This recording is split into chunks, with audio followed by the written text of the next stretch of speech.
ce que je vous ai dit est grand public. Évidemment, il y a beaucoup d'autres choses qui sont extrêmement confidentielles.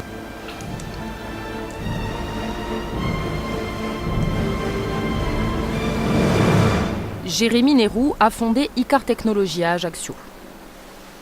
Il n'a que 25 ans, mais son pitch est réglé comme du papier à musique. On a développé une bague, cette bague, qui va vous permettre d'ouvrir et démarrer votre véhicule, qui va vous permettre de payer, qui va vous permettre de vous identifier un peu partout, tout ça à partir d'un geste très simple, celui-ci. Et tout ça en toute sécurité. Je veux dire par là que si jamais je retire la bague de mon doigt, elle se désactive et personne ne peut l'utiliser. Vous la voulez ? Cette bague n'est qu'un prototype. Pour l'instant, Icar Technologies ne souhaite pas dévoiler le design de ces anneaux connectés. Une cinquantaine d'entre eux est déjà active en France et à l'étranger, mais plutôt que de s'attarder sur l'esthétique, la start-up préfère communiquer sur la technologie qu'il renferme. On a 8 phases de test en cours et il va y avoir 2 phases de médiatisation. Donc une première qui va se passer sur Ajaccio, où on fait venir 50 gros influenceurs qui vont utiliser la bague pour plein de choses. Et la seconde, ça va être la Coupe du Monde. Plus gros challenge. Et là, voilà, c'est pas nous qui gérons tout, on va dire qu'on est juste prestataire, on fournit 1000 bagues. Des anneaux qui seront réservés aux VIP du mondial de football qui se tiendra en Russie. Pour l'instant, la start-up ne produit que 5 bagues par mois. En juin, elle prévoit d'augmenter sa production à 10 000, objectif passé à 50 000 bagues mensuelles en septembre. Des projets ambitieux qui plaisent aux investisseurs. Jérémy Nérou et son associé ont déjà levé plus de 2,5 millions d'euros et ils ne comptent pas s'arrêter là.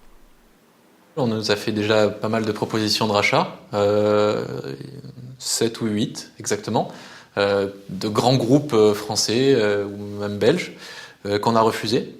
On continue à porter notre idée, à la pousser autant qu'on peut. Au fur et à mesure, on voit émerger des concurrents aussi. Ça, c'est très intéressant parce qu'au plus on a de concurrents, au plus ça veut dire qu'il y a un marché. La start-up a déjà déposé 14 brevets pour protéger ses innovations. Certains d'entre eux sont top secrets, d'autres pourront être commercialisés, comme cette application qui permet de mesurer le tour de doigt à partir d'un smartphone. Les geeks d'Icar ont une imagination débordante, mais le risque c'est de s'éparpiller, alors il a fallu faire un choix.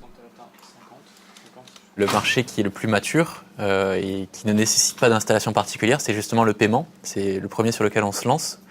Donc c'est toute une stratégie où on va attaquer les marchés successivement. Et pour le paiement, il vous suffit d'avoir votre application qui gère tout ce que la bague intègre. Vous allez dans Ma Bague ici et vous avez votre système de paiement. Donc à partir de cette interface, vous pouvez ce qu'on appelle tokeniser, c'est-à-dire insérer votre carte bancaire dans votre bague très simplement.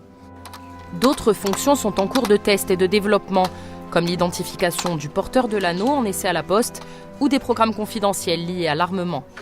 Jérémy Nérou et ses équipes poursuivent le même rêve, élargir la communauté au grand public.